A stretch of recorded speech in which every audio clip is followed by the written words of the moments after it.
Hello students, welcome back to my new video. आज मैं एक फेमस पोएट पीबी शेली की लिखी एक फेमस ऐसे के बारे में डिस्कस करूंगा जिसका नाम है अ डिफेंस ऑफ पोएट्री। सबसे पहले हम द पोएट पीबी शेली के बारे में बात करेंगे। पर्सी ब्यस्शे शेली का जन्म इंग्लैंड के एक अमीर परिवार में हुआ था। उन्होंने ईटन और ऑक्सफोर्ड में पढ़ाई की, लेकिन एक पर्चा लिखने के कारण उन्हें कॉलेज से निकाल दिया गया, जिसमें उन्होंने नास्तिकता एथियज्म का समर्थन किया था। उनका निजी जीवन भी दुखद रहा। उनकी पहली पत्नी ने आत्महत्या कर ली। बाद में उन्होंने मेरी वॉलस्टोनक्राफ्ट शेली से विवाह किया, जो प्रसिद्ध उपन्यास फ्रैंकेनस्टाइन की लेखिका थी और प्रसिद्ध विचारक मेरी वॉलस्टोनक्राफ्ट की पुत्री थी। शेली के मित्रों में जॉन कीट्स और लॉर्ड बायरन जैसे प्रमुख रोमांटिक कवि शामिल थे। शेली की मृत्यु 29 वर्ष की आयु में इटली में एक नाव दुर्घटना में हो गई। उनकी निबंध डिफेंस ऑफ पोएट्री में शेली कविता का बचाव करते हैं। ये निबंध अन्य ऐसे लेखों से अलग है क्योंकि इसमें कविता के नियम या आलोचना नहीं दी गई है, बल्कि कविता और कवि के महत्व पर दार्शनिक विचार प्रस्तुत किए गए हैं। ये निबंध उनके मित्र थॉमस लव पीकॉक के लेख the four ages of poetry का उत्तर है, जिसमें पीकॉक ने कहा था कि विज्ञान और तकनीक के युग में कविता का कोई महत्व नहीं रह गया है। शेली इस विचार से सहमत नहीं थे और उन्होंने इसका खंडन किया। शेली कहते हैं कि मनुष्य के दो प्रमुख गुण होते हैं, रीजन तर्क और इमेजिनेशन कल्पना। तर्क चीजों के अंतर को समझता है, जबकि कल्पना चीजों की समानता और सुंदरता को पहचानती है। इन दोनों के माध्यम से मनुष्य सुंदरता को समझता है, और इसी से सभ्यता का विकास होता है। शेली के अनुसार भाषा और कविता मानव की व्यवस्था और सौंदर्य की ओर झुकाव को दिखाती है। कवि वे लोग होते हैं जो भाषा और भावनाओं को सबसे अधिक गहराई से समझते हैं और अपने अनुभवों को कविता के रूप में प्रस्तुत करते हैं। वे ये भी कहते हैं कि कवि केवल लेखक नहीं होते, बल्कि वे भविष्यद्रष्टा प्रॉफिट जैसे होते हैं, जो समय, अनंत और एकता को समझते हैं। कविता जीवन का सच्चा प्रतिबिंब है और ये दुनिया की सुंदरता को प्रकट करती है। नैतिकता के संदर्भ में शेली मानते हैं कि कविता मनुष्य के मन को विस्तृत और समृद्ध बनाती है। यह नई सोच और कल्पनाओं को जन्म देती है और दुनिया की छिपी सुंदरता को सामने लाती है। अंत में शेली इतिहास के विभिन्न कालों में कविता के महत्व को बताते हुए निष्कर्ष निकालते हैं कि कवि समाज में अत्यंत महत्वपूर्ण भूमिका निभाते हैं। उनका प्रसिद्ध कथन है कि कवि संसार के अनजाने विधायक अनएक्नॉलेज्ड लेजिस्लेटर्स होते हैं, अर्थात कवि समाज की सोच और दिशा को गहराई से प्रभावित करते हैं, भले ही उन्हें इसका औपचारिक श्रेय न मिले। अब हम a defence of poetry title का अर्थ क्या है इसके बारे में बात करेंगे। ए डिफेंस ऑफ पोएट्री का अर्थ है कविता की उपयोगिता, महानता और समाज में उसके महत्व की रक्षा करना। अब हम इस ऐसे की समरी के बारे में बात करेंगे। शेली कहते हैं कि मानव मन के दो मुख्य भाग होते हैं, तर्क रीजन और कल्पना इमेजिनेशन। रीजन तर्क का काम होता है अलग अलग विचारों के बीच संबंध को समझना। ये चीजों का विश्लेषण करता है, उन्हें गिनता है और उनके गुणों को पहले से ज्ञात तथ्यों के आधार पर पहचानता है। यानी तर्क चीजों के अंतर डिफरेंसेस पर ध्यान देता है। ये गणित या विश्लेषण जैसा काम करता है। इमेजिनेशन कल्पना का काम होता है इन विचारों को अपने तरीके से जोड़कर नया रूप देना और उन्हें सुंदर बनाना। ये चीजों की समानता, सिमिलैरिटीज और उनके समग्र सौंदर्य को पहचानती है। कल्पना तर्क से अलग है क्योंकि यह सृजन क्रिएशन करती है। शेली के अनुसार तर्क और कल्पना का संबंध ऐसा है जैसे तर्क इक्वल्स उपकरण इंस्ट्रूमेंट, कल्पना इक्वल्स कार्य करने वाली शक्ति एजेंट। तर्क इक्वल्स शरीर बॉडी, कल्पना इक्वल्स आत्मा स्पिरिट। कविता के बारे में शेली कहते हैं कि कविता वास्तव में कल्पना की अभिव्यक्ति, एक्सप्रेशन ऑफ इमेजिनेशन है। कविता मनुष्य के जन्म के साथ ही जुड़ी हुई है। वे उदाहरण देते हैं, जैसे हवा एओलियन वीणा एओलियन लायर को बजाती है और वह संगीत बनाती है, वैसे ही बाहरी और आंतरिक अनुभव मनुष्य को प्रभावित करते हैं। मनुष्य उन भावनाओं को अपनी आवाज, हावभाव और कला के माध्यम से व्यक्त करता है। आगे का विचार। एक बच्चा जब खुश होता है तो वह अपनी खुशी को आवाज और हरकतों से व्यक्त करता है। यही अभिव्यक्ति कविता जैसी होती है। जैसे जैसे समाज विकसित होता है, मनुष्य की भावनाएं और अभिव्यक्ति के तरीके भी बढ़ते जाते हैं। भाषा, इशारे और कला, पेंटिंग, स्कल्पचर, म्यूजिक आदि सभी भावनाओं को व्यक्त करने के माध्यम बन जाते हैं। शेली ये भी कहते हैं कि जब दो इंसान साथ रहते हैं तब समाज की शुरुआत होती है। समाज में समानता, भिन्नता, एकता, विरोध और पारस्परिक निर्भरता जैसे सिद्धांत बनते हैं। इन्हीं से सौंदर्य, ब्यूटी, सत्य, ट्रूथ, नैतिकता, वर्च्यू, प्रेम, लव जैसी चीजें उत्पन्न होती हैं। शेली कहते हैं कि जब दुनिया की शुरुआत मानव सभ्यता के शुरुआती समय में लोग होते थे, तब वे नाचते, गाते और प्रकृति की चीजों की नकल करते थे। इन सभी गतिविधियों में एक लय, रिदम और व्यवस्था, ऑर्डर होती थी। हालांकि सभी लोग कोई न कोई क्रम, ऑर्डर अपनाते हैं, लेकिन हर व्यक्ति का तरीका अलग होता है। नृत्य में अलग लय, गीत में अलग धुन, भाषा में अलग शैली, प्रकृति की नकल में अलग अभिव्यक्ति। इन सब में जो क्रम या व्यवस्था होती है, उससे लोगों को आनंद मिलता है। इसी बेहतर और सुंदर क्रम को पहचानने की क्षमता को आज के समय में टेस्ट, रुचि, सौंदर्य बोध कहा जाता है। कवि कौन होते हैं? जिन लोगों में सुंदर और सटीक अभिव्यक्ति करने की क्षमता बहुत अधिक होती है, उन्हें शैली कवि, पोएट्स कहते हैं। कवि अपने अनुभवों और भावनाओं को इस तरह व्यक्त करते हैं कि उनका प्रभाव दूसरों तक भी पहुंचता है। उनकी भाषा रूपक, मेटाफोरिकल होती है, यानी वे एक चीज को दूसरी से जोड़कर नए अर्थ और संबंध दिखाते हैं। भाषा और कविता का संबंध। शैली के अनुसार भाषा शुरू में कविता जैसी होती है। कवि नई नई चीजों के बीच संबंध खोजते हैं और उन्हें शब्दों के माध्यम से व्यक्त करते हैं। समय के साथ शब्द अपने मूल भावपूर्ण अर्थ खोकर सामान्य संकेत बन जाते हैं। अगर नए कवि न आए तो भाषा अपनी सुंदरता और गहराई खो सकती है। वैज्ञानिक दृष्टि, बेकिन का विचार। शेली फ्रांसिस बेकिन का उल्लेख करते हैं, जिन्होंने कहा कि प्रकृति के अलग अलग रूपों में समान पैटर्न होते हैं। इन समानताओं को समझने की क्षमता ही ज्ञान का आधार है। शेली कहते हैं कि कवि केवल कविता, संगीत, नृत्य, वास्तुकला, मूर्तिकला और चित्रकला के ही निर्माता नहीं होते, बल्कि वे कानून बनाने वाले लेजिस्लेटर्स होते हैं। सभ्य समाज के संस्थापक, फाउंडर्स ऑफ सिविल सोसाइटी होते हैं। जीवन की विभिन्न कलाओं, आर्ट्स ऑफ लाइफ के आविष्कारक होते हैं। और शिक्षक, टीचर्स भी होते हैं, जो लोगों को सत्य और सुंदरता के करीब लाते हैं। धर्म और कविता। कवि धर्म को भी प्रभावित करते हैं, क्योंकि धर्म में जो अदृश्य शक्तियों का आंशिक ज्ञान होता है, वह कवियों की कल्पना से जुड़ा होता है। इसलिए सभी मूल धर्म, ओरिजिनल रिलीजन्स, रूपक, एलेगोरिकल होते हैं। उनमें सच और प्रतीक दोनों होते हैं, जैसे दो चेहरे, जेनस। कवि इक्वल्स विधायक जोड़ भविष्यद्रष्टा।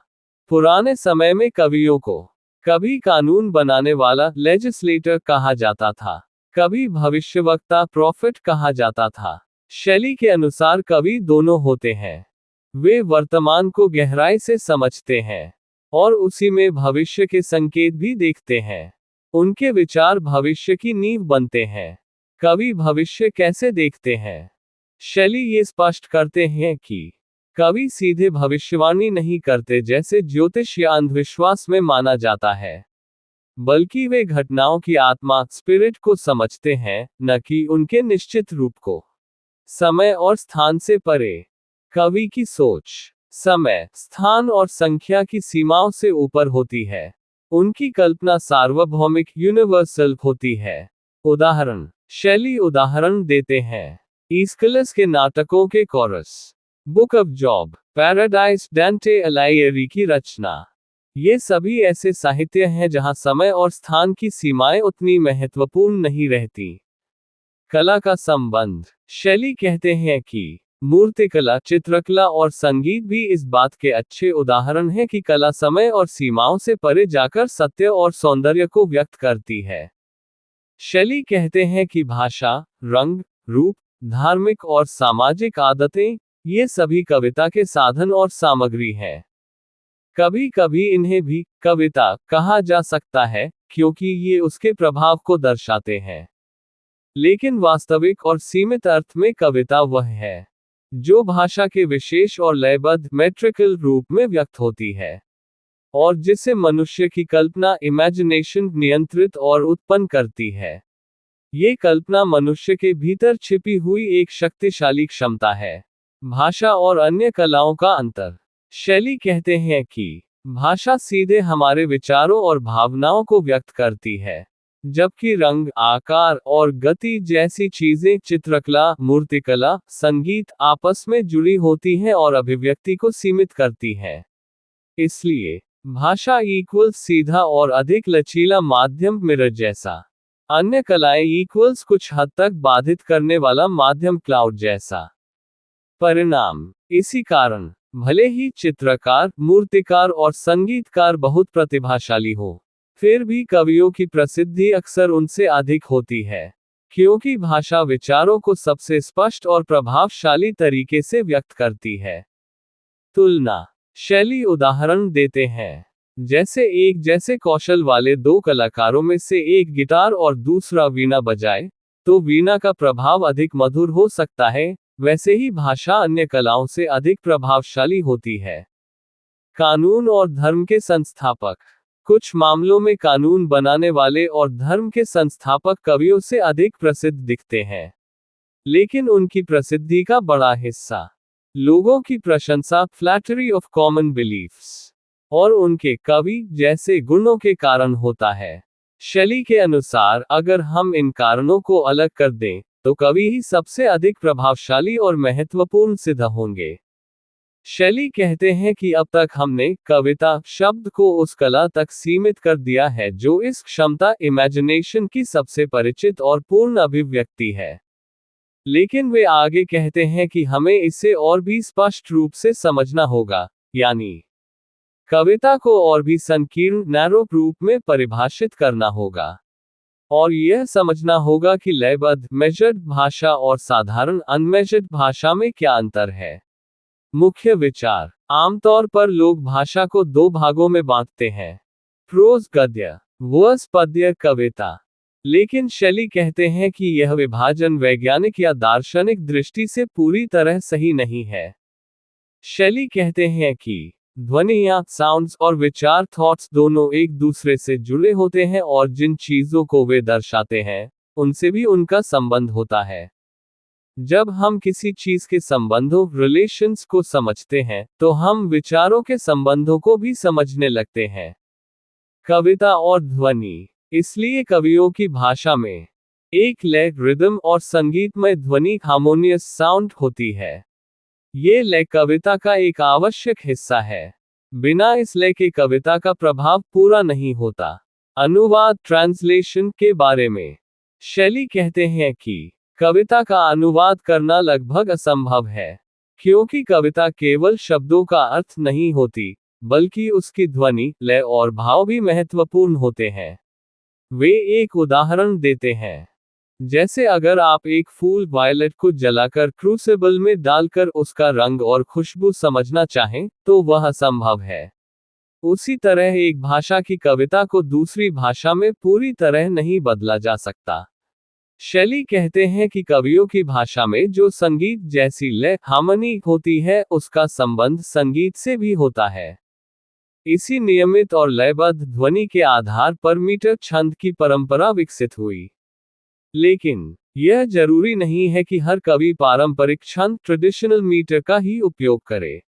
महत्वपूर्ण यह है कि उसकी भाषा में लय और सौंदर्य, हार्मनी बना रहे। मुख्य विचार। पारंपरिक छंद का उपयोग सुविधाजनक और लोकप्रिय है, खासकर उन रचनाओं में जहां क्रिया, एक्शन अधिक हो। लेकिन हर महान कवि अपने तरीके से कुछ नया करता है और पुराने नियमों को थोड़ा बदलता है। कवि और गद्य लेखक का अंतर। शेली कहते हैं कि कवि और गद्य लेखक प्रोज राइटर्स के बीच का अंतर उतना स्पष्ट नहीं है जितना लोग मानते हैं। यह एक सामान्य वल्गर गलत धारणा है। महान व्यक्तियों के उदाहरण। प्लेटो को शेली एक कवि मानते हैं क्योंकि उनकी भाषा सुंदर, लयबद्ध और कल्पनाशील है। मार्कस टुल्लियस सिसेरो ने प्लेटो की शैली को अपनाने की कोशिश की, लेकिन उतनी सफलता नहीं मिली। फ्रांसिस बेकन भी एक कवि जैसे हैं क्योंकि उनकी भाषा में लय और गहराई है। कवि और विचारकों का संबंध। शेली कहते हैं कि जो लोग विचारों में क्रांति लाते हैं, वे भी कवि जैसे होते हैं। उनकी भाषा में लय और संगीत होता है, और उनके विचार चित्रों, इमेजेस के माध्यम से सत्य को प्रकट करते हैं। अंतिम विचार। महान कवि केवल छंद लिखने वाले नहीं होते। वे सत्य को समझते और व्यक्त करते हैं। विलियम शेक्सपियर, डांटे अलाइएरी और जॉन मिल्टन जैसे कवि उच्च स्तर के दार्शनिक भी माने जाते हैं। शेली कहते हैं कि कविता जीवन का सच्चा और शाश्वत अटर्नल रूप होती है, जो जीवन की गहरी सच्चाई को व्यक्त करती है। कहानी और कविता में अंतर। 1. कहानी, स्टोरी, हिस्ट्री। कहानी केवल अलग अलग घटनाओं का संग्रह होती है। इन घटनाओं का संबंध समय, स्थान, कारण और परिणाम से होता है। ये किसी एक विशेष समय और परिस्थिति तक सीमित होती है। ऐसी घटनाएं दोबारा वैसी ही नहीं होती, इसलिए कहानी सीमित, पार्शल होती है। 2. कविता, पोएट्री। कविता मानव स्वभाव के स्थायी और सार्वभौमिक नियमों पर आधारित होती है। ये केवल किसी एक घटना तक सीमित नहीं होती। इसमें ऐसे विचार होते हैं जो हर समय और हर स्थिति में लागू हो सकते हैं। इसलिए कविता सार्वभौमिक, यूनिवर्सल होती है। समय का प्रभाव। समय कहानी को कमजोर कर देता है क्योंकि वह केवल विशेष घटनाओं तक सीमित होती है। लेकिन कविता समय के साथ और अधिक अर्थपूर्ण बनती है क्योंकि उसमें सच्चाई होती है जो हमेशा लागू होती है। उदाहरण। शेली कहते हैं कि संक्षिप्त इतिहास एपिटमीज, कीड़ों, मॉथ्स की तरह होते हैं जो इतिहास की सुंदरता को खत्म कर देते हैं। बिना कल्पना, पोएट्री के कहानी एक ऐसे दर्पण की तरह है जो चीजों को विकृत, डिस्टॉर्ट कर देता है। जबकि कविता ऐसा दर्पण है जो विकृत चीजों को भी सुंदर बना देती है। शेली कहते हैं कि किसी रचना, कॉम्पोजिशन का हर हिस्सा जरूरी नहीं कि पूरी तरह कविता हो, लेकिन उसके कुछ भाग काव्यात्मक, पोएटिकल हो सकते हैं। कभी कभी एक वाक्य, सेंटेंस या यहाँ तक कि एक शब्द, वर्ड भी गहरी और अमर सोच को व्यक्त कर सकता है। यानी कविता केवल पूरी रचना में ही नहीं, बल्कि उसके छोटे छोटे हिस्सों में भी हो सकती है। इतिहासकार और कविता। शेली के अनुसार महान इतिहासकार जैसे हेरोडोटस, प्लूटार्क और लिवी भी कवि जैसे थे। हालांकि उन्होंने इतिहास लिखने के नियमों का पालन किया, जिससे वे पूरी तरह कविता को विकसित नहीं कर पाए। फिर भी उन्होंने अपने लेखन में जीवंत चित्र, लिविंग इमेजेस और कल्पना का उपयोग करके अपने कार्य को समृद्ध बनाया।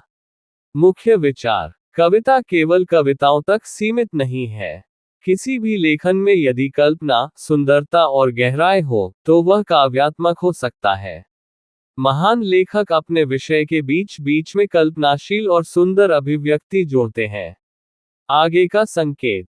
शेली यहाँ ये कहते हुए आगे बढ़ते हैं कि अब हमें ये समझना चाहिए कि कविता समाज पर क्या प्रभाव डालती है। शेली कहते हैं कि कविता हमेशा आनंद, प्लेजर के साथ आती है।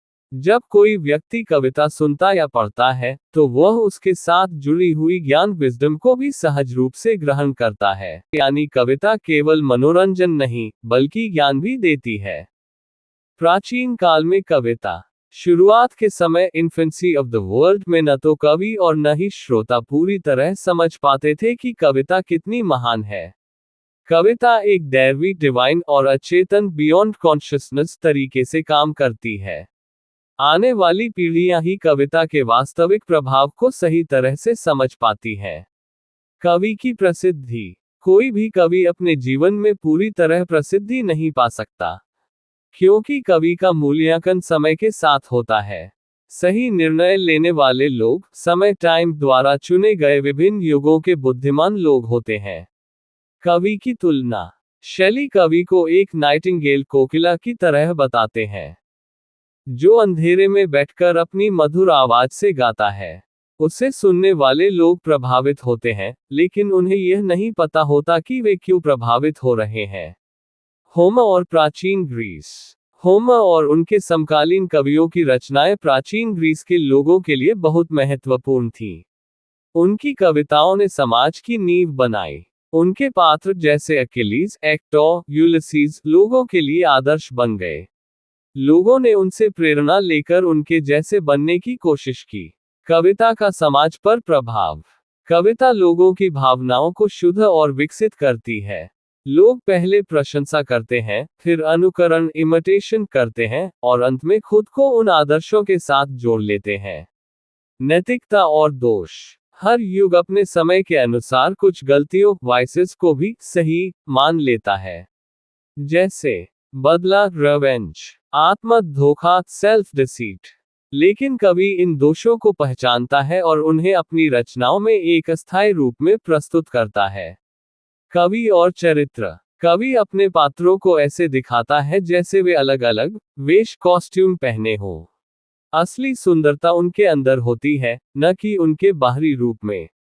चाहे कपड़े कैसे भी हो, व्यक्ति की आंतरिक सुंदरता उसकी चाल ढाल और व्यवहार से झलकती है।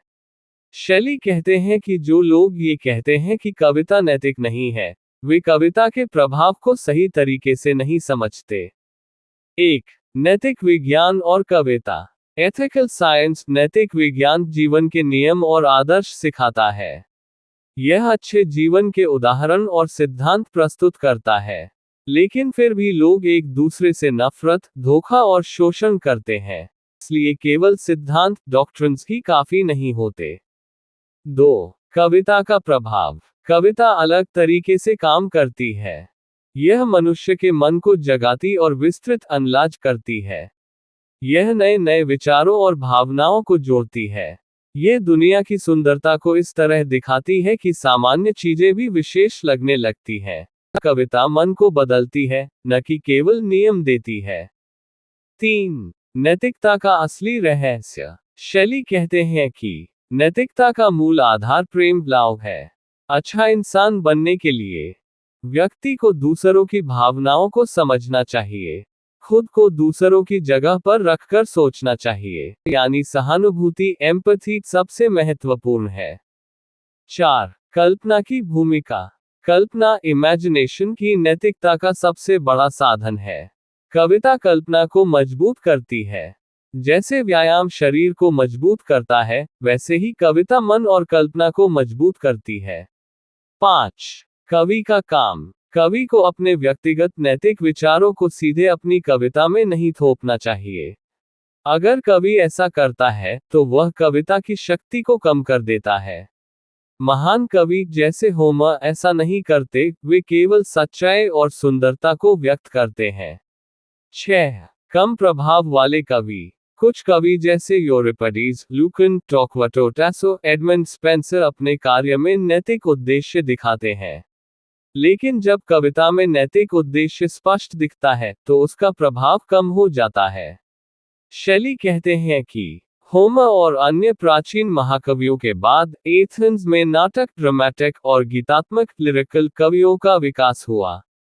उसी समय वहां कला और ज्ञान की कई अन्य विधाएं भी बहुत उन्नत थीं, जैसे वास्तुकला, आर्किटेक्चर, चित्रकला, पेंटिंग, संगीत, म्यूजिक, नृत्य, डांस, मूर्तिकला, स्कल्पचर, दर्शन, फिलॉसफी और सामाजिक जीवन की व्यवस्था।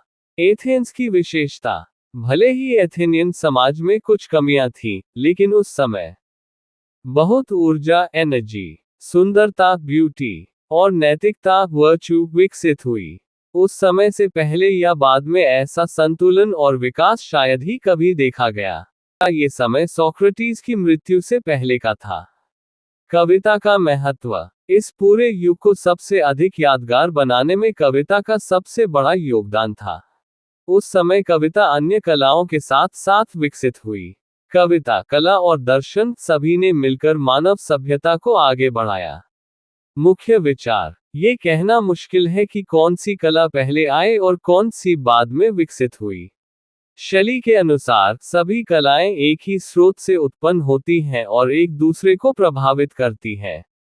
कविता हमेशा अन्य कलाओं और मानव विकास के साथ साथ मौजूद रहती है। शेली कहते हैं कि नाटक ड्रामा का जन्म एथेंस में हुआ।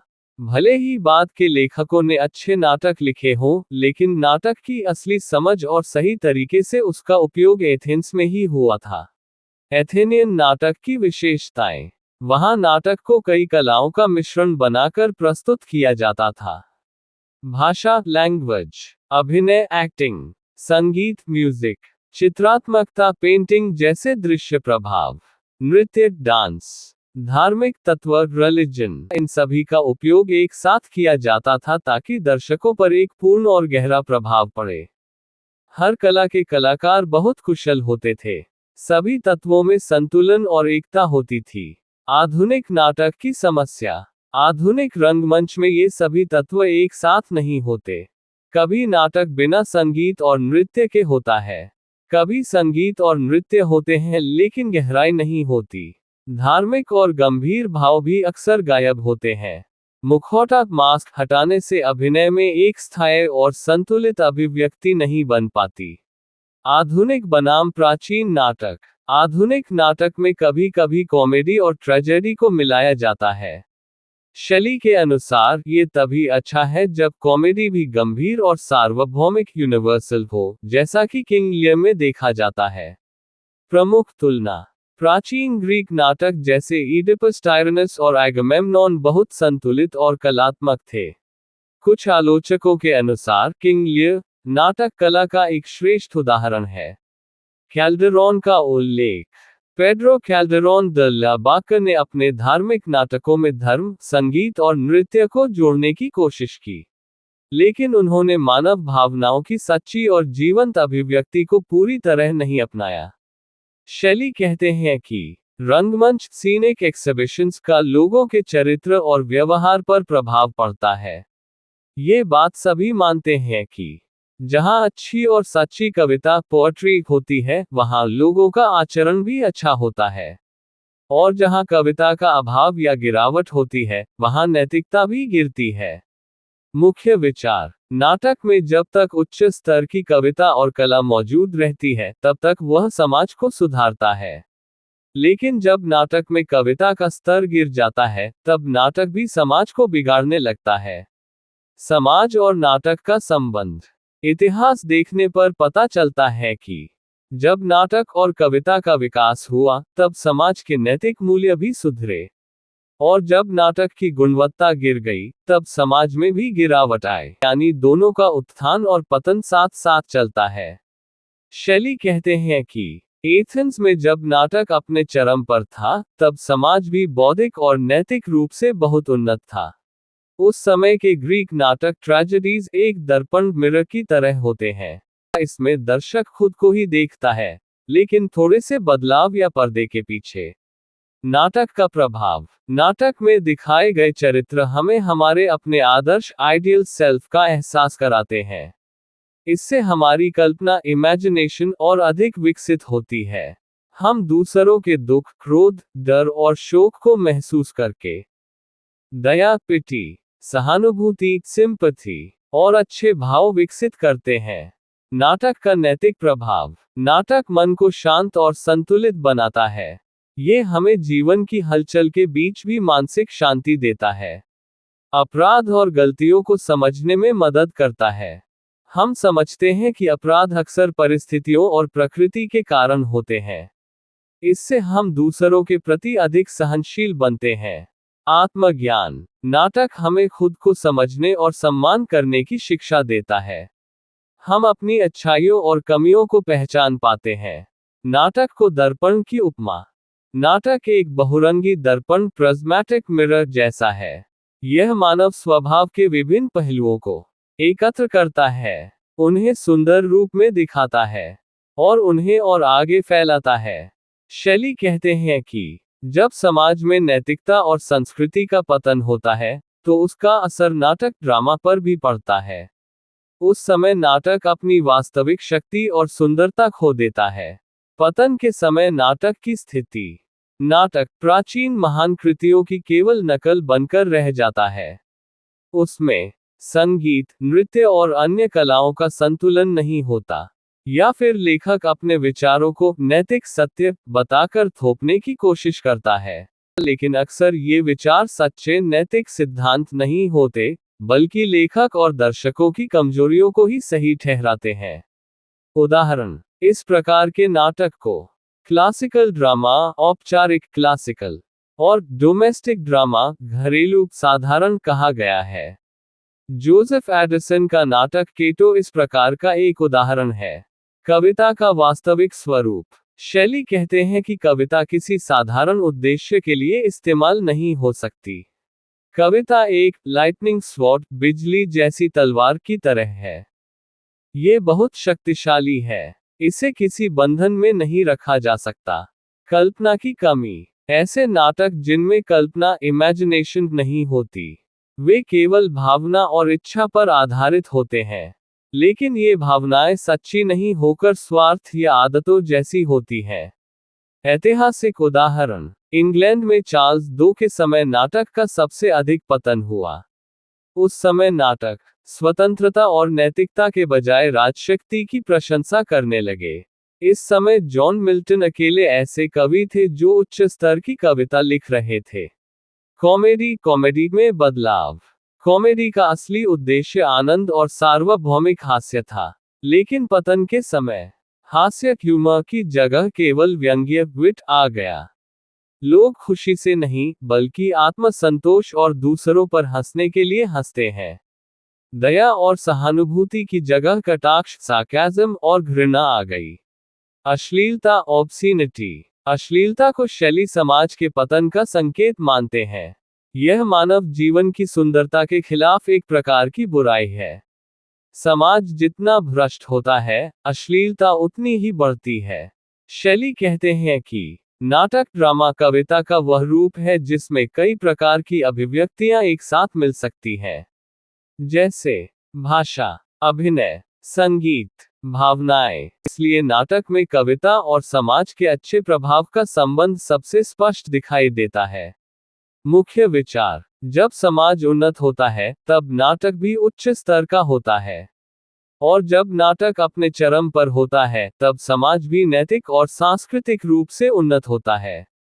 समाज और नाटक का संबंध। यदि किसी देश में नाटक पतन की ओर चला जाए या समाप्त हो जाए, तो ये संकेत है कि समाज के आचरण, मैनर्स भी खराब हो रहे हैं, और समाज की ऊर्जा और जीवंतता कम हो रही है। सुधार की संभावना। निकोलो मैकियावेली के अनुसार, यदि कुछ लोग नाटक को उसके मूल सिद्धांतों के अनुसार पुनः स्थापित करें, तो समाज की गिरती हुई स्थिति को फिर से सुधारा जा सकता है। कविता और समाज। शैली कहते हैं कि कविता, भाषा और संस्थाएं केवल बनाना ही नहीं, बल्कि उन्हें बनाए रखना भी जरूरी है। कवि का कार्य केवल रचना करना नहीं, बल्कि समाज को दिशा देना भी है। इसलिए कवि का कार्य दिव्य, डिवाइन माना जाता है, क्योंकि वह रचना भी करता है और समाज को संभालने और सुधारने में भी योगदान देता है। शैली कहते हैं कि ग्रीस में गृहयुद्ध, सिविल वॉर, बाहरी आक्रमण, मैसेडोनियन और रोमन शक्तियां, इन सब के कारण समाज कमजोर हो गया और रचनात्मक शक्ति, क्रिएटिव फैकल्टी धीरे धीरे खत्म होने लगी। बाद के कवि। बाद के समय में सिसिली और इजिप्ट के शासकों के संरक्षण में कुछ कवि ब्यूकोलिक पोएट्स हुए। उनकी कविता बहुत मधुर, मेलोडियस थी, लेकिन कभी कभी अत्यधिक मीठी होकर मन को बोझिल कर देती थी। जबकि पहले के कवि जैसे होमर और सोफोक्लीज की कविता प्रकृति, भावना और विचारों का संतुलित मिश्रण थी। उसमें सुंदरता और गहराई दोनों थी। मुख्य अंतर। पुराने कवि बाहरी सुंदरता जोड़ आंतरिक विचार जोड़ भावनाओं का संतुलन रखते थे। बाद के कवि केवल बाहरी भावनाओं और सुंदरता पर अधिक ध्यान देते थे, इसलिए उनकी कविता में पूर्णता और संतुलन की कमी थी। समाज और कविता का संबंध। शैली कहते हैं कि सामाजिक भ्रष्टाचार धीरे धीरे मनुष्य की संवेदनशीलता को खत्म करता है। ये पहले कल्पना, इमेजिनेशन और बुद्धि को प्रभावित करता है, फिर भावनाओं और इच्छाओं तक फैल जाता है। अंत में मनुष्य सुन्न, इंसेंसिटिव हो जाता है और उसमें खुशी, दुख या सुंदरता को महसूस करने की क्षमता कम हो जाती है। कविता की भूमिका। ऐसे समय में कविता मनुष्य की संवेदनशीलता को बचाती है, जीवन में सुंदरता और आनंद को बनाए रखती है, समाज को पुनर्जीवित रिवाइव करने की क्षमता रखती है। शैली इसे एस्ट्रिया के कदमों की तरह बताते हैं, जो धीरे धीरे दुनिया से दूर जाती हैं, यानी कविता धीरे धीरे कम होती जाती है जब समाज गिरता है। महत्वपूर्ण विचार। कविता केवल मनोरंजन नहीं है, बल्कि समाज को जोड़ने वाली शक्ति है, मानव भावनाओं और विचारों को जीवित रखती है। भले ही कुछ लोग कविता को पूरी तरह समझ न पाएं, फिर भी वह समाज के लिए महत्वपूर्ण रहती है। शैली कहते हैं कि रोम में भी सामाजिक और राजनीतिक बदलाव हुए, जैसे ग्रीस में हुए थे। लेकिन रोम का समाज कभी पूरी तरह कविता, पोएट्री से प्रभावित नहीं हुआ। रोम और ग्रीक सभ्यता। रोमन लोग ग्रीक सभ्यता को बहुत सम्मान देते थे। वे मानते थे कि ग्रीक लोग कला, साहित्य और जीवन के सर्वोत्तम उदाहरण हैं। इसलिए रोमन कवियों और कलाकारों ने अक्सर ग्रीक शैली का ही अनुसरण किया। रोमन कवि। कुछ महान रोमन कवि जैसे ल्यूक्रीशियस, वर्जिल, हॉरस, कैटलस, ओवड, इनमें से कई ने प्रकृति और जीवन को ग्रीक दृष्टिकोण से देखा। विशेष रूप से वर्जिल की भाषा बहुत सुंदर और कोमल थी, जो गहरी सच्चाई को भी ढक देती है। रोम की विशेषता। रोम की संस्थाएं, इंस्टीट्यूशंस और धर्म, रिलीजन ग्रीस की तुलना में कम पोएटिकल थे। शैली कहते हैं, जैसे छाया, शैडो वास्तविक वस्तु से कम स्पष्ट होती है, वैसे ही रोम की कला ग्रीस से कम जीवंत थी। कविता और समाज। रोम में कविता अक्सर समाज के विकास के बाद आती थी, साथ साथ नहीं। लेकिन रोमन समाज की असली कविता उनके जीवन और संस्थाओं में थी। जैसे उदाहरण, मार्कस फ्यूरियस कैमुलस की जीवन गाथा, रेगुलस की मृत्यु, हैनिबल के खिलाफ रोम का साहस, क्विंटस फैबियस मैक्सिमस और अन्य नेताओं की रणनीति। इन सब घटनाओं में एक प्रकार की जीवंत कविता थी, क्योंकि ये आदर्श, साहस और महानता को दर्शाती हैं। मुख्य विचार। रोमन लोग स्वयं अपने जीवन के कवि और अभिनेता थे। उनकी कल्पना और आदर्शों ने उनके समाज और साम्राज्य को आकार दिया। ये घटनाएं केवल राजनीति नहीं थी, बल्कि एक प्रकार की महान कविता थी। शैली कहते हैं कि प्राचीन धर्म और समाज की व्यवस्थाएं धीरे धीरे अपने विकास के पूरे चक्र को पूरा कर चुकी थीं। यदि समय पर बदलाव नहीं होता, तो दुनिया अराजकता, एनेकी और अंधकार, डार्कनेस में गिर जाती। नई व्यवस्था का उदय। इस समय ईसाई धर्म, क्रिश्चियन सिस्टम और शौर्य पर आधारित व्यवस्था, चिवलरिक सिस्टम विकसित हुई। इन नई व्यवस्थाओं को बनाने में कुछ कवियों और विचारकों की महत्वपूर्ण भूमिका थी। कवियों की भूमिका। इन कवियों ने नई सोच, फॉर्म्स ऑफ ओपिनियन और नए कार्य करने के तरीके, फॉर्म्स ऑफ एक्शन बनाए। ये विचार पहले कभी नहीं सोचे गए थे। जब ये विचार लोगों की कल्पना, इमेजिनेशन में आए, तो वे उनके सोचने और कार्य करने के मार्गदर्शक बन गए। जैसे सेनाओं के लिए सेनापति, जनरल मार्गदर्शन करता है। महत्वपूर्ण बात। शैली ये भी कहते हैं कि इन प्रणालियों, क्रिश्चियन और शिवलरिक सिस्टम्स से कुछ बुराइयां भी उत्पन्न हुई, लेकिन उन बुराइयों का कारण कविता नहीं थी। यानी कविता हमेशा अच्छी और रचनात्मक शक्ति है। किसी भी समाज की समस्याओं का कारण कविता नहीं होती। शैली कहते हैं कि मोसेस, जॉब, डेविड, सोलोमन और आइजाया जैसे महान व्यक्तियों की कविताओं और लेखनों ने जीसस क्राइस्ट और उनके अनुयायियों के मन पर गहरा प्रभाव डाला। यीशु के विचार, उनके जीवन और उपदेशों, डॉक्ट्रिन्स में भी बहुत गहरी और सुंदर कविता जैसी भावना थी। लेकिन समय के साथ उनके विचारों को लोगों ने सही रूप में नहीं समझा और बदल दिया। दर्शन और विश्वास। प्लेटो ने मन, माइंड की 3 शक्तियों का वर्णन किया था। बाद में इन विचारों को धार्मिक रूप दे दिया गया और लोग उन्हें पूजने लगे। समाज की स्थिति। इस परिवर्तन के बाद समाज में अंधकार और भ्रम बढ़ने लगा।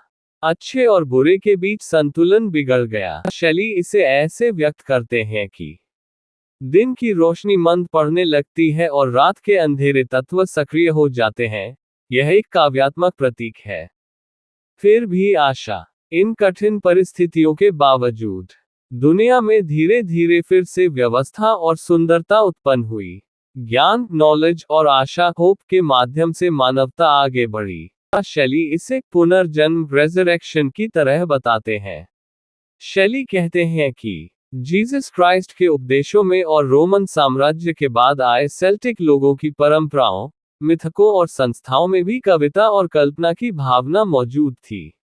ये विचार कठिन समय, डार्क एजेस से गुजरकर भी जीवित रहे और नए समाज का आधार बने। मुख्य विचार। ये गलत है कि मध्यकाल, डार्क एजेस की अज्ञानता का कारण ईसाई धर्म या सेल्टिक लोगों को माना जाए। असली कारण था समाज में पोएटिक प्रिंसिपल, कल्पना, रचनात्मकता और संवेदनशीलता का कमजोर हो जाना। साथ ही अत्याचार, डेस्पोटिज्म और अंधविश्वास, सुपरस्टिशन का बढ़ना। समाज की स्थिति। लोग स्वार्थी, सेल्फिश हो गए थे। डर, लालच, हिंसा और धोखे से भरे हुए थे। उनकी अपनी इच्छाशक्ति कमजोर हो गई थी और वे दूसरों के नियंत्रण में थे। इस कारण समाज में रचनात्मकता और कला का विकास रुक गया। महत्वपूर्ण बात। ऐसी बुरी सामाजिक स्थिति के लिए किसी एक धर्म या समुदाय को दोष देना सही नहीं है, बल्कि जो परिस्थितियां समाज को जल्दी सुधार सकती थीं, वे अधिक महत्वपूर्ण हैं। धर्म के बारे में विचार। शैली कहते हैं कि कुछ गलत धारणाएं समय के साथ लोकप्रिय धर्म में शामिल हो गई हैं। लोग अक्सर शब्दों, वर्ड्स को ही सच मान लेते हैं, जबकि असली विचारों को नहीं समझते। शैली कहते हैं कि 11वीं शताब्दी 11th सेंचुरी तक आते आते ईसाई धर्म और शौर्य, शिवलरी की पोएट्री, यानी उनके आदर्श और विचार समाज में स्पष्ट रूप से दिखाई देने लगे। प्लेटो का विचार। प्लेटो ने अपनी पुस्तक द रिपब्लिक में समानता, इक्वालिटी का सिद्धांत दिया।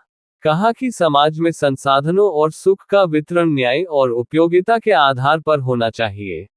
उन्होंने ये भी माना कि हर व्यक्ति की क्षमता और संवेदनशीलता के अनुसार ही नियम लागू होने चाहिए।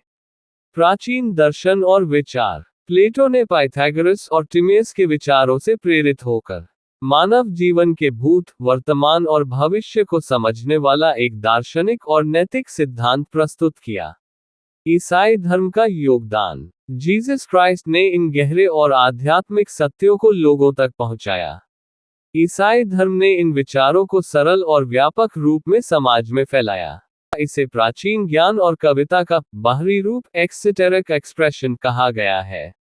सेल्टिक प्रभाव। सेल्टिक लोगों की परंपराएं और मिथक भी समाज में शामिल हुए। इनसे समाज में नई कल्पना और सांस्कृतिक रंग आया। मुख्य विचार। कोई भी नई सभ्यता या धर्म पूरी तरह पुरानी चीजों को खत्म नहीं करता। वह अपने अंदर पुरानी सभ्यता के कुछ तत्वों को शामिल कर लेता है। समाज में बदलाव। इन सभी प्रभावों के परिणाम स्वरूप दास प्रथा, स्लेवरी में कमी आई। घरेलू और व्यक्तिगत स्वतंत्रता बढ़ी। महिलाओं को अधिक अधिकार और सम्मान मिला। शैली कहते हैं कि 1. दासता का अंत, एबोलिशन ऑफ स्लेवरी। व्यक्तिगत गुलामी, पर्सनल स्लेवरी का खत्म होना मानव समाज की सबसे बड़ी आशा और प्रगति का आधार है। जब लोग स्वतंत्र होते हैं, तभी समाज आगे बढ़ सकता है। 2. महिलाओं की स्वतंत्रता और प्रेम। महिलाओं की स्वतंत्रता ने प्रेम लाव को एक नई शक्ति दी। प्रेम अब केवल भावना नहीं रहा, बल्कि एक प्रकार का धर्म बन गया। प्रेम के आदर्श हर जगह दिखाई देने लगे। जैसे कल्पना करें कि प्राचीन देवता अपोलो और म्यूजेस जीवित होकर लोगों के बीच आ गए हों, वैसे ही जीवन सुंदर और दिव्य लगने लगा। 3. जीवन में सौंदर्य और स्वर्ग जैसा अनुभव। रोजमर्रा का जीवन भी अब अद्भुत और दिव्य लगने लगा, जैसे पृथ्वी पर ही स्वर्ग बन गया हो। 4. प्रेम और कविता का संबंध। यह नया संसार स्वयं एक प्रकार की कविता पोएट्री है और इसके रचयिता क्रिएटर्स कवि थे। भाषा लैंग्वेज की उनका मुख्य साधन थी। 5. प्रोवेंसाल कवि और प्रेम कविता। मध्ययुगीन प्रोवेंसाल ट्रूवियर्स प्रेम कवि और बाद में पेट्रार्क ने प्रेम पर सुंदर कविताएं लिखी। उनकी कविताएं इतनी प्रभावशाली थी कि वे मनुष्य को भावनात्मक रूप से बदल देती हैं। 6. डांटे और प्रेम की गहराई। डांटे अलाइयरी ने प्रेम की सबसे गहरी समझ दिखाई। उनकी रचना वीटा नुओवा प्रेम की शुद्ध और आदर्श कहानी है।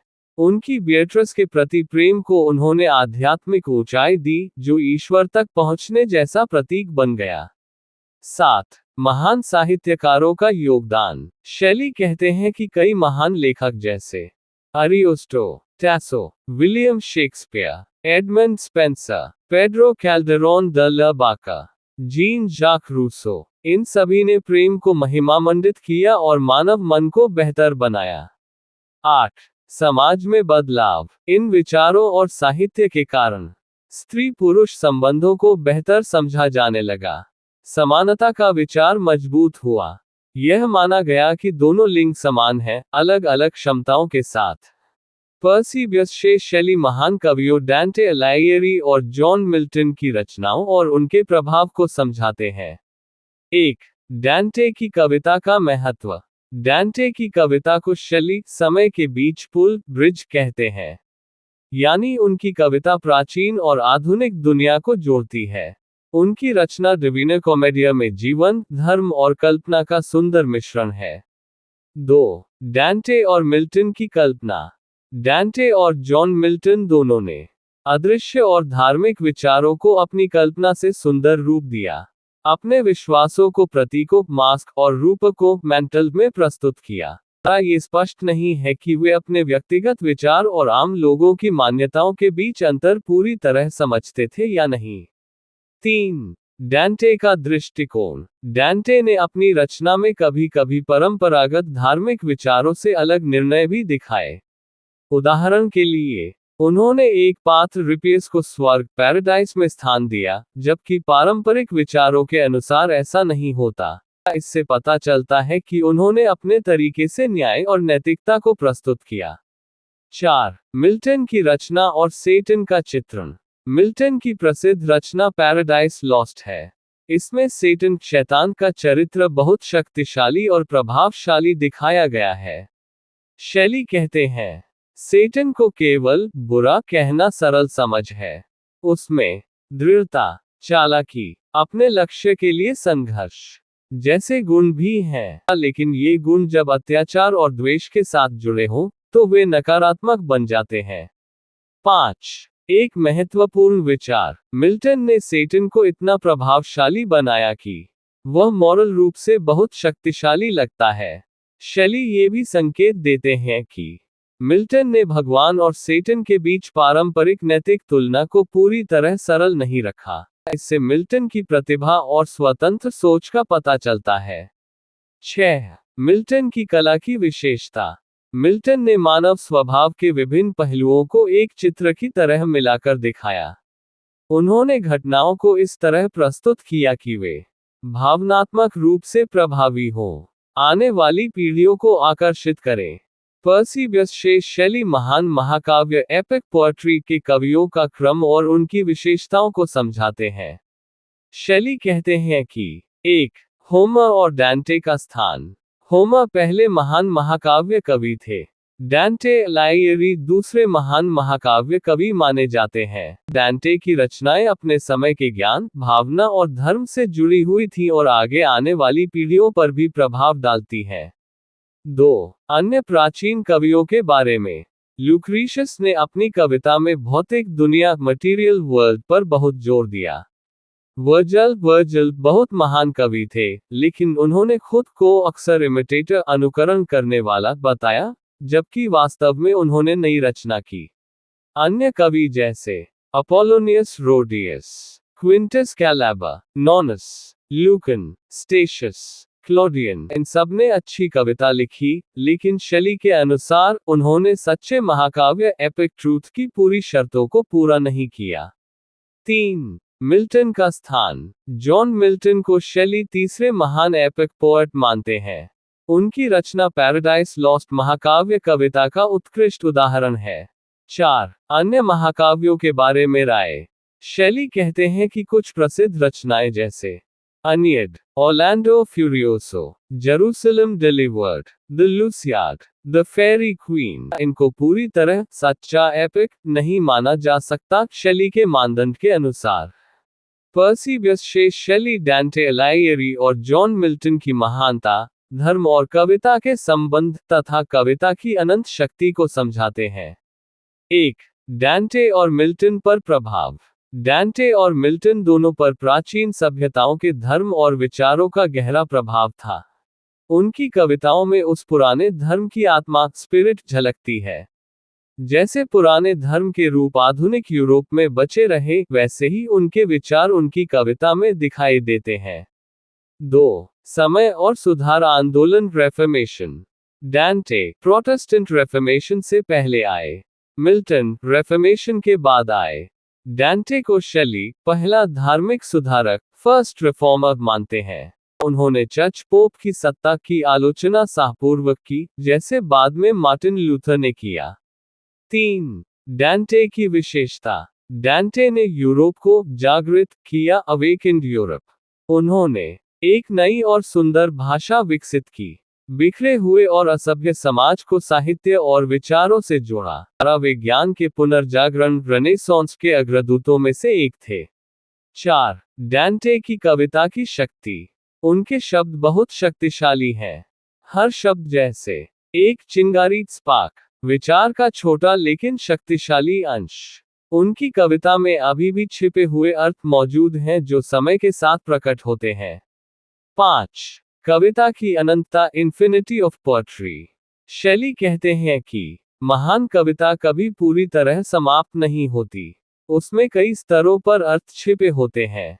जैसे एक बीज एकोन में पूरा पेड़ ओक छिपा होता है, उसी तरह एक महान कविता में अनंत संभावनाएं होती हैं।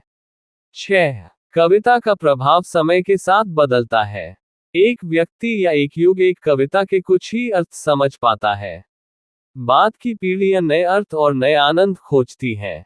इसलिए महान कविता हर बार नई लगती है। पर्सी ब्यस्शे शेली बताता है कि डांटे, पेट्रार्क और बोकाचियो के बाद का समय कला और साहित्य के विकास का समय था। डांटे अलाइयरी, पेट्रार्क और जियोवानी बोकाचियो के समय के तुरंत बाद। चित्रकला, पेंटिंग, मूर्तिकला, स्कल्पचर और वास्तुकला, आर्किटेक्चर का पुनर्जागरण, रिवाइवल हुआ, यानी कला के विभिन्न रूप फिर से विकसित होने लगे।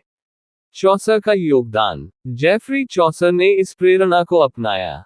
उन्होंने इटली के साहित्य और विचारों से प्रभावित होकर अंग्रेजी साहित्य को नई दिशा दी। मुख्य विचार। अंग्रेजी साहित्य की नींव, फाउंडेशन, इटली के साहित्यिक विचारों पर आधारित है। इटली के लेखकों ने जो नई शैली और विचार दिए, वही आगे चलकर अंग्रेजी साहित्य के विकास का आधार बने। शेली कहते हैं कि हमें कविता के बचाव, डिफेंस से हटकर उसके इतिहास और समाज पर उसके प्रभाव की विस्तृत चर्चा में नहीं जाना चाहिए। यानी इस समय हमें विषय को बहुत लंबा और अलग दिशा में नहीं ले जाना चाहिए। मुख्य बात, इतना समझना पर्याप्त है कि सच्चे अर्थ में कवियों, पोएट्स ने अपने समय और आने वाली पीढ़ियों पर गहरा प्रभाव डाला है।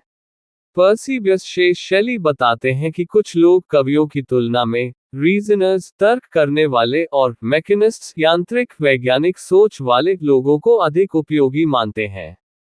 1 कवियों पर आरोप।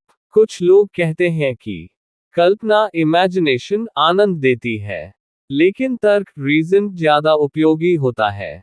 इसलिए वे मानते हैं कि समाज में कवियों से अधिक महत्व तर्क और विज्ञान वालों को मिलना चाहिए। 2 उपयोगिता, यूटिलिटी का अर्थ क्या है? शेली पूछते हैं कि उपयोगी से क्या मतलब है। वे बताते हैं, सुख या अच्छा वही है जो एक संवेदनशील और सोचने वाले व्यक्ति को संतुष्ट करता है, और जिसे पाने के बाद वह संतुष्ट महसूस करता है। 3 सुख के 2 प्रकार। स्थायी, ड्यूरेबल सुख, जो लंबे समय तक रहता है, सार्वभौमिक और गहरा होता है। अस्थायी ट्रांसिटरी सुख, जो थोड़े समय के लिए होता है, सीमित और व्यक्तिगत होता है। 4. उपयोगिता के दो अर्थ और व्यापक अर्थ, जो चीज भावनाओं को मजबूत और शुद्ध करती है, कल्पना को बढ़ाती है, जीवन में उत्साह और गहराई लाती है, वह वास्तव में उपयोगी है। बी. संकीर्ण अर्थ, कुछ लोग उपयोगी का मतलब केवल ये लेते हैं कि जो हमारी भौतिक जरूरतों को पूरा करे, जीवन को सुरक्षित बनाए, अंधविश्वास को कम करे और लोगों के बीच सहनशीलता बनाए। पर्सी ब्यस शैली बताता है कि तर्क, विज्ञान और अर्थशास्त्र समाज के लिए जरूरी हैं, लेकिन यदि वे कल्पना, इमेजिनेशन और मानवीय मूल्यों को नजरअंदाज करें तो समाज में असंतुलन पैदा हो सकता है। 1. उपयोगिता वाले लोगों की भूमिका। जो लोग उपयोगिता, यूटिलिटी पर काम करते हैं, जैसे वैज्ञानिक, अर्थशास्त्री, तर्क करने वाले, उनका समाज में महत्वपूर्ण स्थान है। वे कवियों के विचारों को व्यवहारिक जीवन में लागू करते हैं। वे समाज में व्यवस्था, समय और स्थान, स्पेस एंड टाइम बनाते हैं। जब तक वे अपनी सीमाओं में रहकर काम करते हैं, उनका काम बहुत मूल्यवान है। 2. संतुलन की आवश्यकता। यदि ये लोग केवल तर्क और भौतिक चीजों पर ध्यान दें और मानवीय भावनाओं व कल्पना को नजरअंदाज करें, तो समाज में समस्या पैदा हो सकती है। 3. चेतावनी। शैली कहते हैं, जब स्केप्टिक्स, संदेहवादी, अंधविश्वास को खत्म करें, तो उन्हें उन गहरी सच्चाइयों को नष्ट नहीं करना चाहिए जो लोगों की कल्पना और संस्कृति में होती है। जब मैकेनिस्ट्स, यांत्रिक सोच वाले, और पॉलिटिकल इकोनॉमिस्ट्स, अर्थशास्त्री, काम को सरल और संगठित करें, तो उन्हें ध्यान रखना चाहिए कि उनके विचार समाज के मूल सिद्धांतों के खिलाफ न जाएं। 4. असंतुलन के परिणाम। अगर केवल गणना, कैलकुलेशन और तर्क पर जोर दिया जाए, तो समाज में अमीरी और गरीबी दोनों का अंतर बढ़ जाता है। शैली कहते हैं, अमीर और अमीर हो जाते हैं, गरीब और गरीब हो जाते हैं। इससे समाज में अस्थिरता पैदा होती है, जो कभी अराजकता, एनेर्की, और कभी तानाशाही, डेस्पोटिज्म की ओर ले जाती है।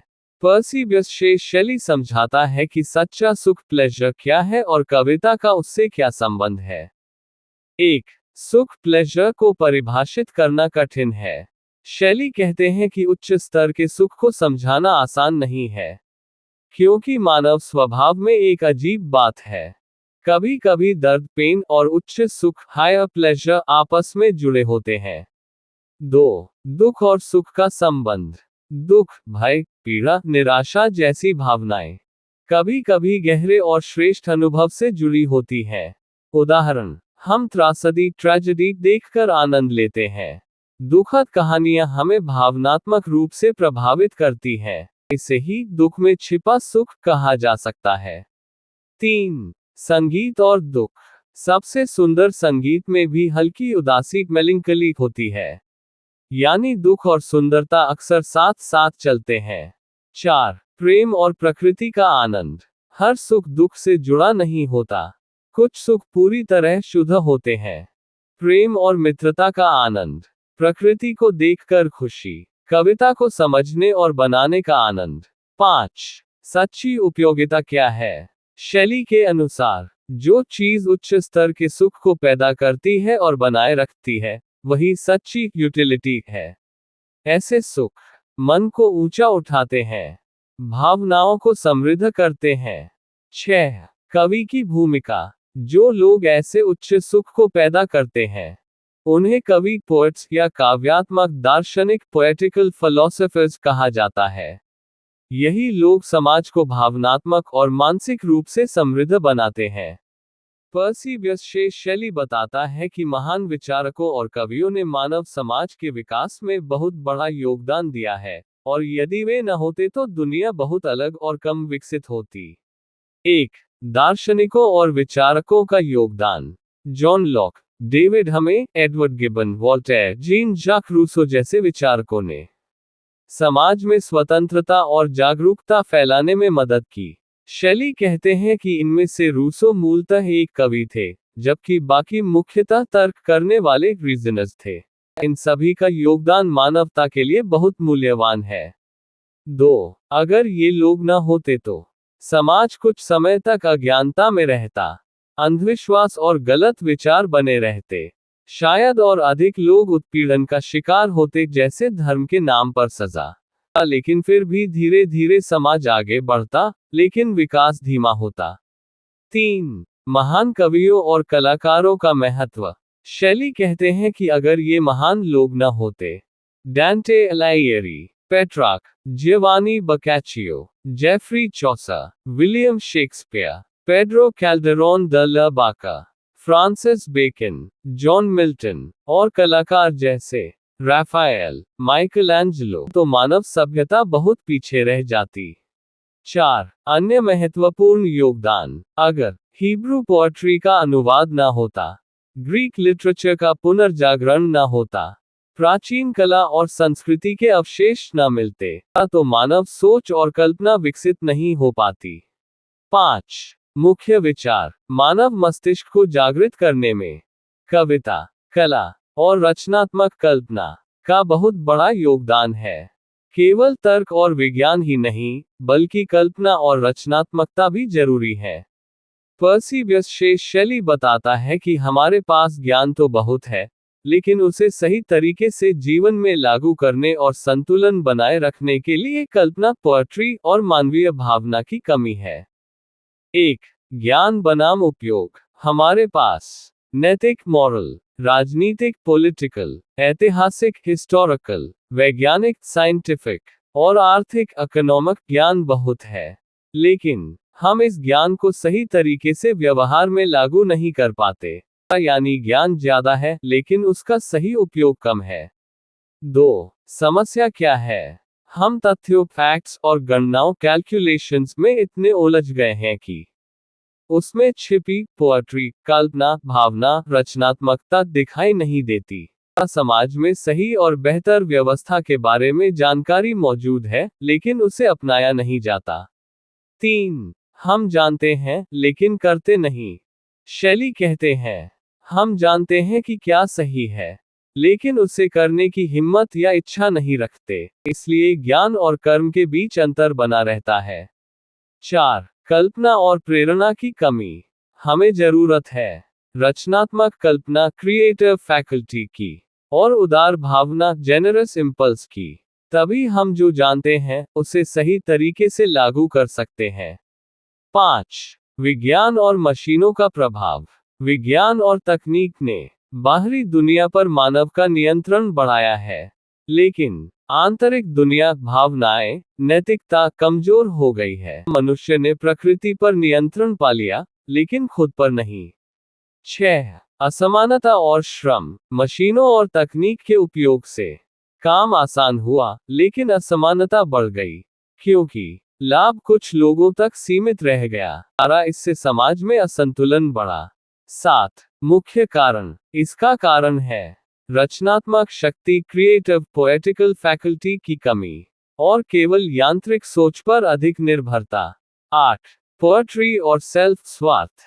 शैली कहते हैं, कविता, पोएट्री और स्वार्थ, सेल्फ इंटरेस्ट, जिसका प्रतीक पैसा, मनी है, ये दोनों दुनिया को चलाने वाली शक्तियां बन गई हैं। एक ओर रचनात्मकता, दूसरी ओर भौतिक स्वार्थ।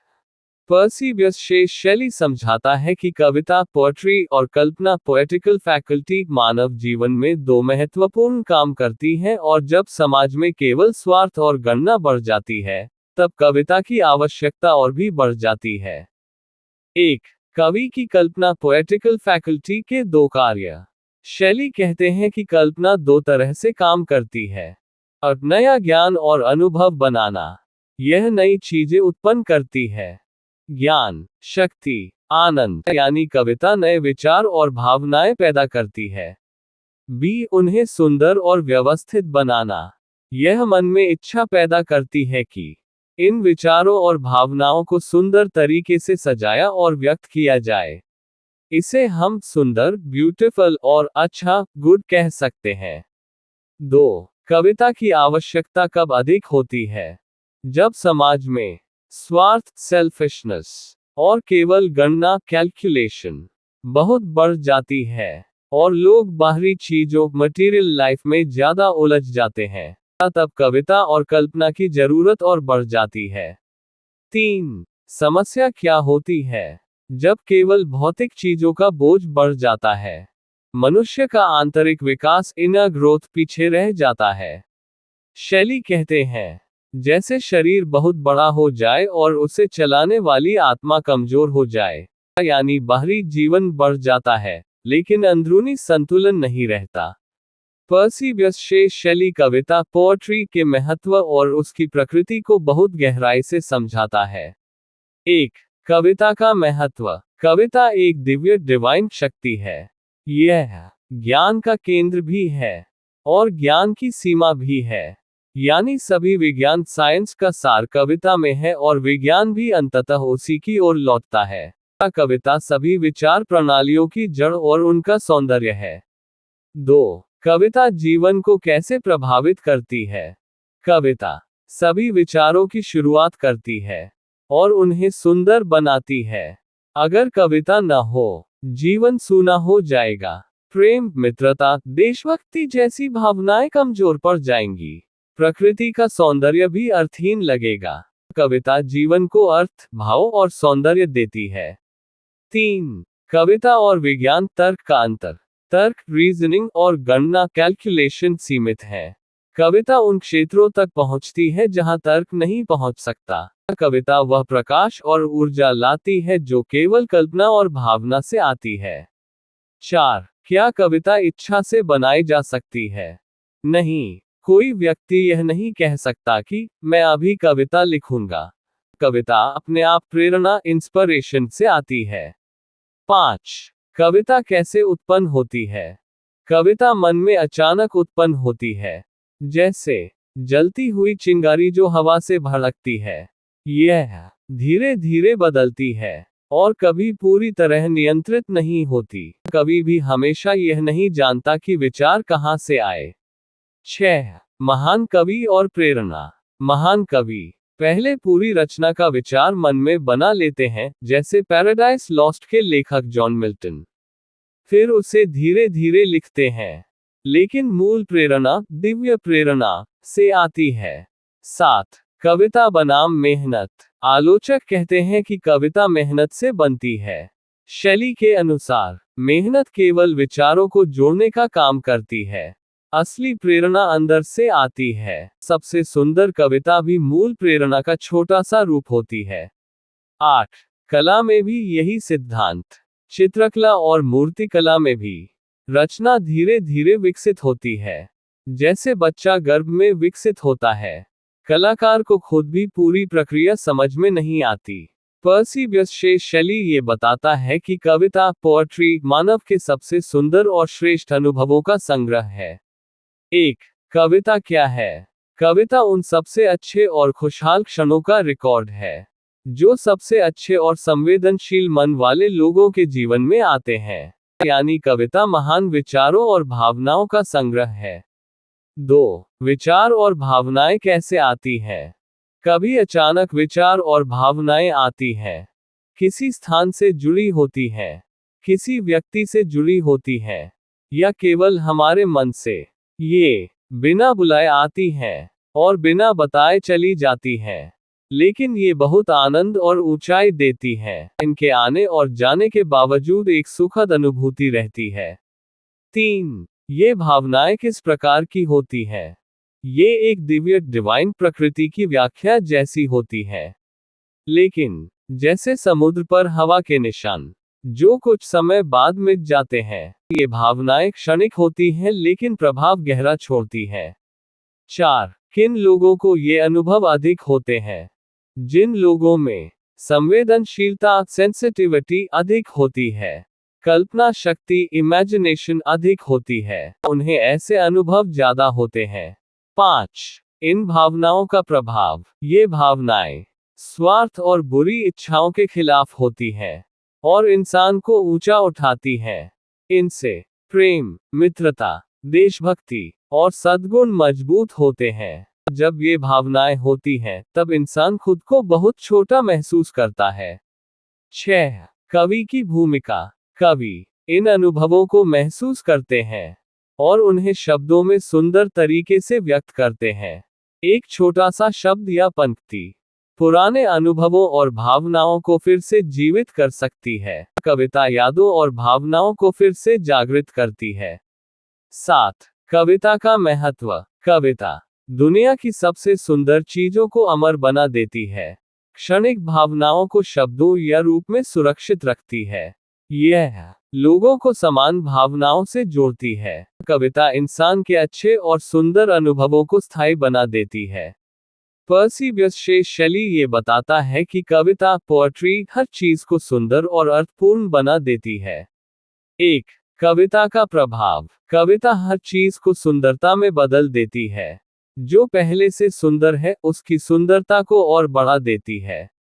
जो चीज बदसूरत या विकृत है उसमें भी सुंदरता खोज लेती है। यानी कविता हर वस्तु में सौंदर्य जोड़ देती है।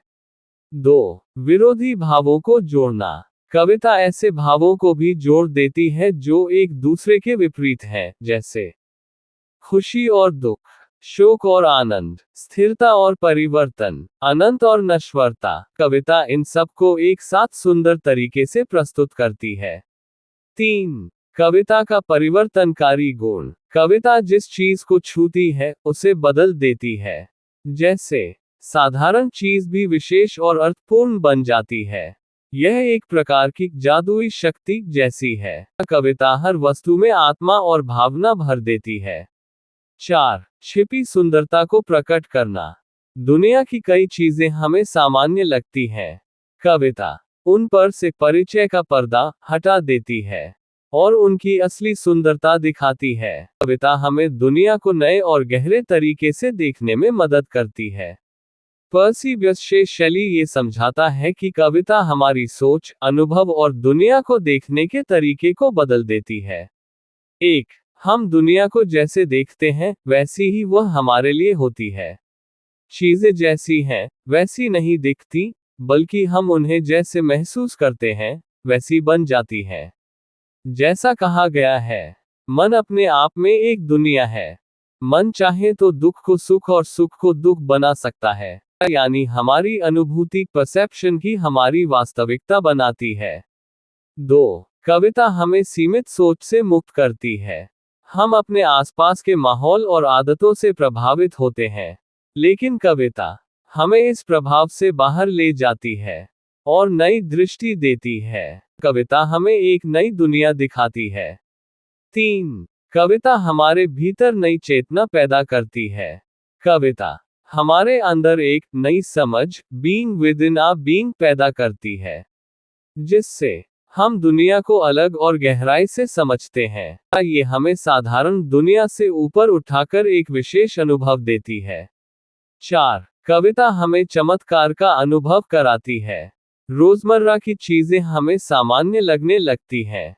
कविता उस आदत की परत को हटाती है और हमें फिर से आश्चर्य, वंडर महसूस कराती है। कविता दुनिया को फिर से नया और अद्भुत बना देती है।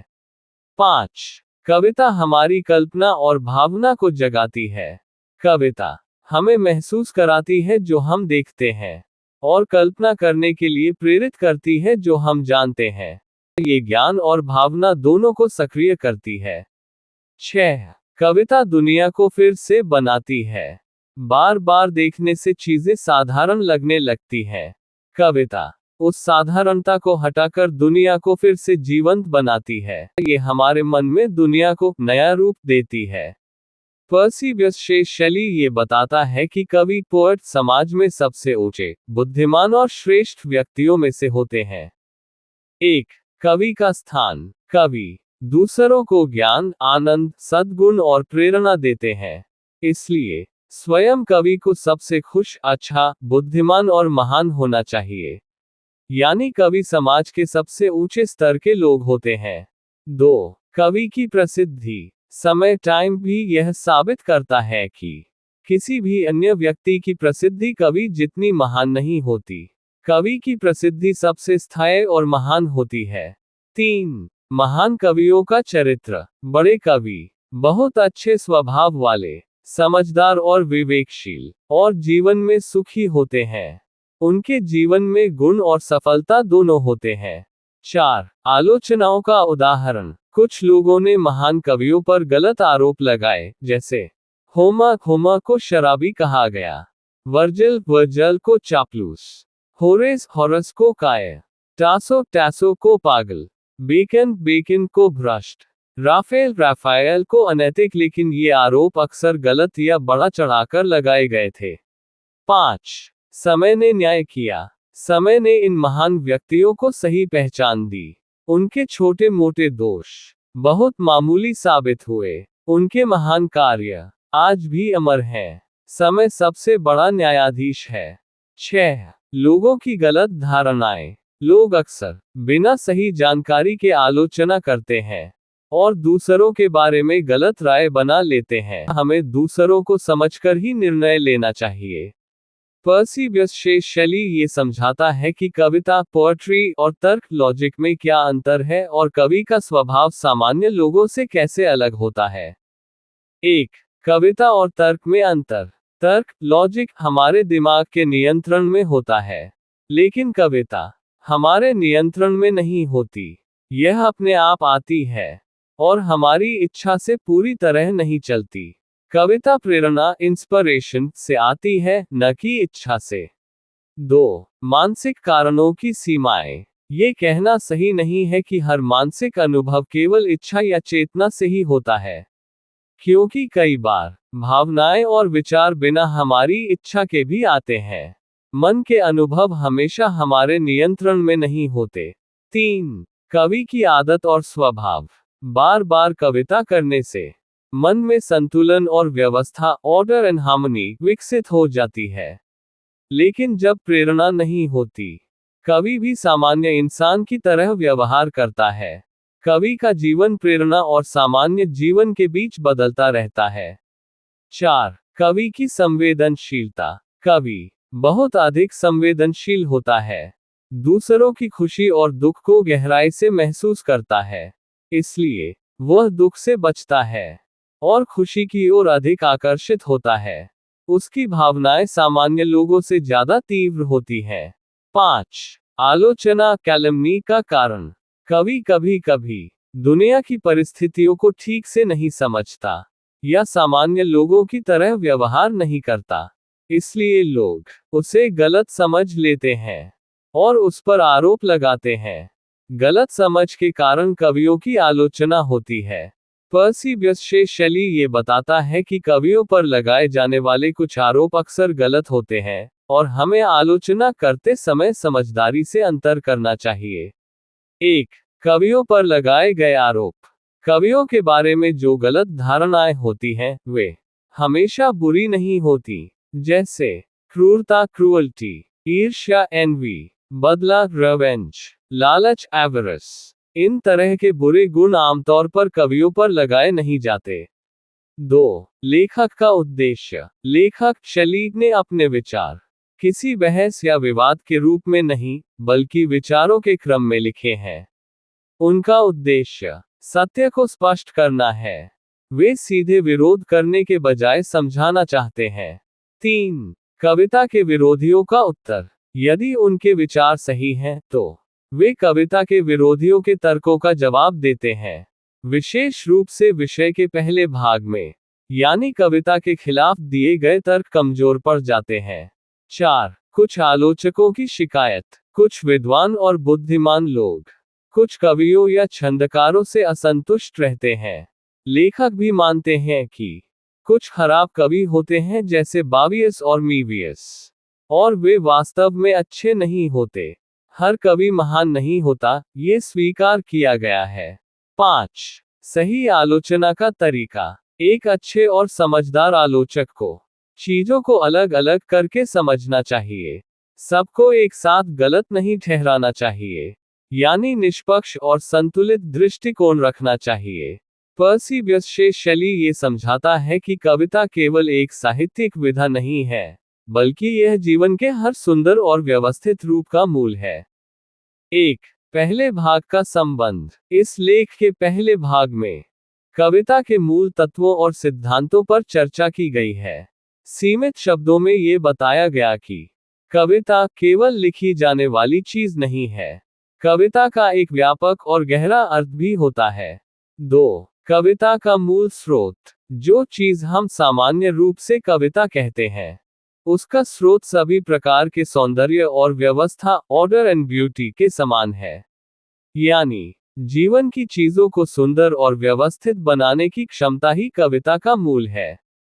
कविता और सौंदर्य का स्रोत एक ही है। 3. सार्वभौमिक कविता, यूनिवर्सल पोएट्री। कविता केवल शब्दों तक सीमित नहीं है। यह जीवन के हर क्षेत्र में मौजूद है, जहां भी सुंदरता और संतुलन है। इसलिए कविता का अर्थ व्यापक है, ये पूरे जीवन में फैली हुई है। पर्सी ब्यस्शे शेली ये बताता है कि कविता और कवि समाज और विचारों में परिवर्तन लाने में बहुत महत्वपूर्ण भूमिका निभाते हैं। 1. लेख के दूसरे भाग का उद्देश्य। इस भाग में पहले बताए गए सिद्धांतों को वर्तमान समय पर लागू किया जाएगा। साथ ही यह बताया जाएगा कि आधुनिक समाज के विचारों और व्यवहार को कल्पना और रचनात्मक शक्ति के अनुसार ऊंचा बनाया जाए। यानी समाज को कल्पनाशील और रचनात्मक दृष्टि से सुधारने की बात है। 2. अंग्रेजी साहित्य का विकास। इंग्लैंड का साहित्य हमेशा देश के विकास और स्वतंत्रता के साथ बढ़ा है। यह एक तरह से नए जन्म, न्यू बर्थ जैसा है। साहित्य और समाज का विकास साथ साथ चलता है। 3. कवि और युग का संबंध। हर महान परिवर्तन के समय कविता सबसे आगे होती है। कविता विचारों और भावनाओं को फैलाने और ग्रहण करने में मदद करती है। कविता समाज में बदलाव की अग्रदूत होती है। 4. कवि की भूमिका। कवि के भीतर गहरी भावनाओं और विचारों को समझने और व्यक्त करने की शक्ति होती है। भले ही कवि खुद अपने कार्यों को पूरी तरह न समझ पाए, फिर भी वह उस शक्ति के माध्यम से कार्य करता है जो उसके अंदर है। कवि एक माध्यम है जो विचारों को व्यक्त करता है। 5. आधुनिक कवियों की विशेषता। आज के कवियों के शब्दों में गहरी ऊर्जा और जीवन शक्ति होती है। वे मानव स्वभाव को गहराई से समझते हैं। कभी कभी वे खुद भी आश्चर्य करते हैं कि उनके माध्यम से कितनी गहरी बातें निकल रही हैं। यह उनके व्यक्तिगत नहीं, बल्कि समय, एज की भावना होती है। 6. कवि का व्यापक महत्व। कवि भविष्य के संकेत दिखाते हैं, वर्तमान को प्रभावित करते हैं और मानवता के विचारों को आकार देते हैं। वे समाज के दर्पण और मार्गदर्शक होते हैं। 7. कवि के लिए उपमा, मेटाफोर। शैली कहते हैं कि कवि अज्ञात प्रेरणा के पुजारी हैं। भविष्य की छाया को वर्तमान में दिखाने वाले दर्पण हैं। वे ऐसी आवाज हैं जो दूसरों को प्रेरित करती है, भले ही वे खुद पूरी तरह न समझें। वे ऐसी शक्ति हैं जो स्वयं नहीं बदलती, लेकिन दूसरों को बदलती है। 8. सबसे महत्वपूर्ण बात। कवि दुनिया के अनौपचारिक कानून निर्माता, अनएक्नॉलेज्ड लेजिस्लेटर्स हैं। यानी वे सीधे कानून नहीं बनाते, लेकिन उनके विचार समाज की सोच और दिशा तय करते हैं। अब हम इस ऐसे की निष्कर्ष क्या है इसके बारे में बात करेंगे। ए डिफेंस ऑफ पोएट्री के अंत में पर्सी ब्यस्शे शेली ये सिद्ध करते हैं कि कविता मानव जीवन की सबसे महान रचनात्मक शक्ति है। कविता केवल मनोरंजन का साधन नहीं है, बल्कि यह मनुष्य के विचारों, भावनाओं और नैतिक विकास को प्रभावित करती है। शेली के अनुसार कविता मनुष्य की कल्पना शक्ति, इमेजिनेशन को विकसित करती है। ये प्रेम, करुणा, सहानुभूति और सुंदरता की भावना को बढ़ाती है। कविता समाज की बुराइयों को दूर करने और मानवता को आगे बढ़ाने में सहायता करती है। महान कवि अपने समय के विचारों को व्यक्त करते हैं और आने वाले भविष्य को दिशा देते हैं। कवि समाज के अस्वीकृत कानून निर्माता, अनएक्नॉलेज्ड लेजिस्लेटर्स होते हैं, क्योंकि वे लोगों की सोच और संस्कृति को बदलते हैं। अंततः शेली कहते हैं कि विज्ञान और तर्क मनुष्य को बाहरी दुनिया पर अधिकार दिला सकते हैं, लेकिन कविता ही मनुष्य के आंतरिक संसार को समृद्ध और सुंदर बनाती है। इसलिए कविता मानव सभ्यता, नैतिकता और प्रगति के लिए आवश्यक है। ये था डिफेंस ऑफ पोएट्री ऐसे की एक्सप्लेनेशन।